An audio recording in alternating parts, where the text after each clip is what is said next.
Hi guys, driving on a light bulb, that's a critical fuel level, is in the order of things of many motorists. Basically, there's the experienced people.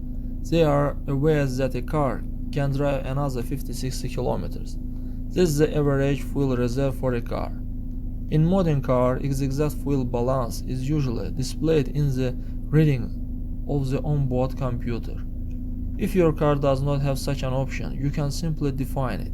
As a rule, the level of the reserve stock in 10-15% of the total volume of the gas tank.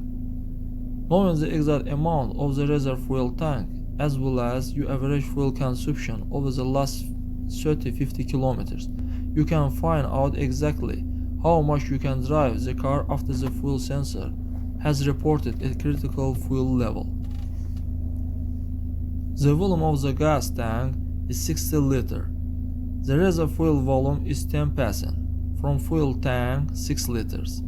Average fuel consumption 8.1 on 100 km means drive from the moment of warning of the warning lamp on the dashboard lamp is on approximately another 75 kilometers. That's all guys, subscribe to our channel and don't forget to put like.